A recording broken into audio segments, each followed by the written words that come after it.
Can Embiid be the best player in the East? Joel Embiid could be the best player in the East. Will he be? No, because there's Giannis. Now, you heard it in the post-game conference. Joel Embiid is pacing himself.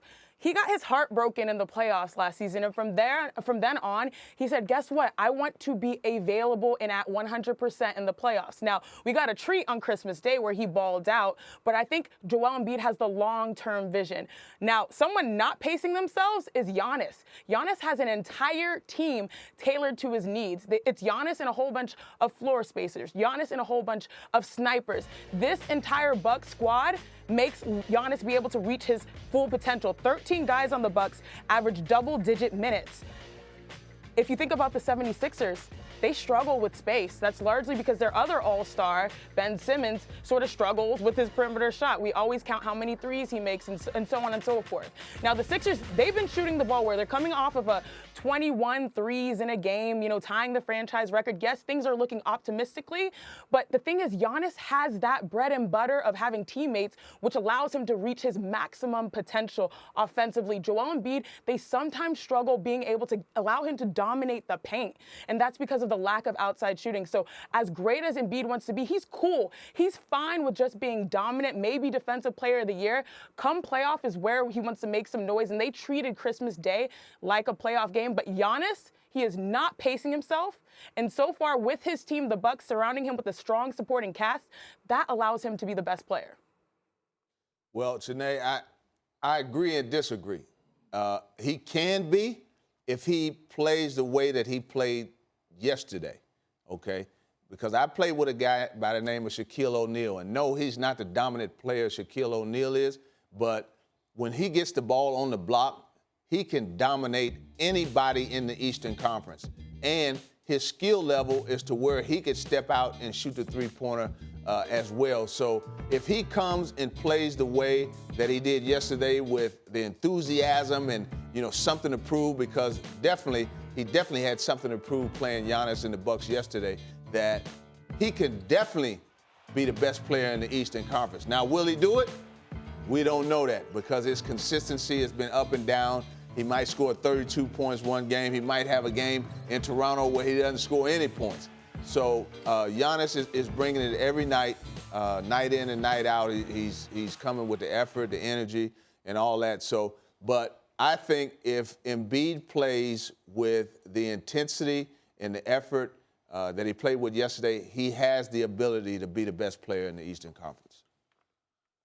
I definitely think he can be the best player in the Eastern Conference. I think, when the physical gifts match the mental approach that he had yesterday, that combination, he's absolutely the best player in the Eastern Conference. And I think the thing that jumped out to me was in the post-game when he talked about how he wanted to be the defensive player of the year.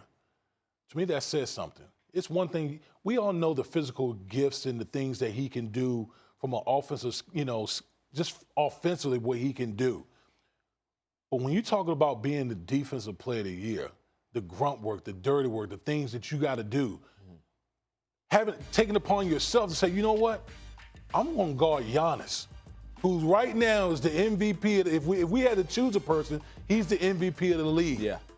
And to shut him down, to frustrate him, if Embiid puts that type of energy into being the defensive player of the year, combine that with the skill set he already has as an offensive player. I mean, you're talking about a guy who's 7'1", that just flawless footwork, can go out on the three-point line and hit threes, probably better than Giannis can. Oh, yeah, definitely. Yeah, better than Giannis can. Definitely. So if he's bringing that mentality of saying, you know what, on the defensive end, that's where I really want to step up and affect the game. If he does that, then there's no question in my mind that he's absolutely the best player in the Eastern Conference. We're also underrating Giannis's defense. I know he kind of got exposed because they were absolutely disrespectful to his perimeter shot, even though he's having a strong, year shooting the ball, the three ball. But what you guys are forgetting is that the supporting cast matters. Like, you cannot be hampered by your teammates. Your teammates need to empower you to play the best game. You're the best you're capable of playing. If you think about Giannis, he's surrounded by shooters, snipers, and there's so much spacing, and they play play with pace. That plays to his strengths. If you think about George Hill shooting the ball, he's giving you the best three-point percentage in the NBA. If you think about Chris Middleton, he went 5 for 9 yesterday, 31 points, 5 for 9 from 3. He has guys that know their roles. Even the one game that Giannis did not play, his supporting cast looked so good that, I thought the Pelicans were going to beat him, but no, instead the Bucks were still able to get a win because they have the system.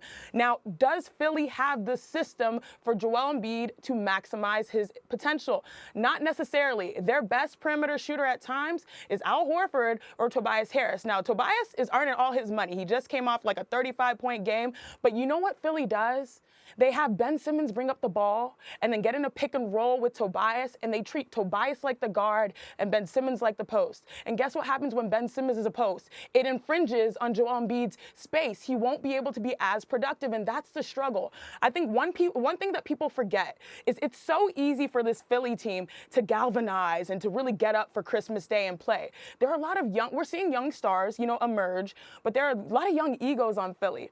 Like Joel Embiid and Ben Simmons, they're sort of trying to edge out some territory. Who is the alpha, right? And it's easy to figure that all out on Christmas Day when everybody wants to win. I want to see that type of chemistry building. It's not necessarily Joel dominating each and every time.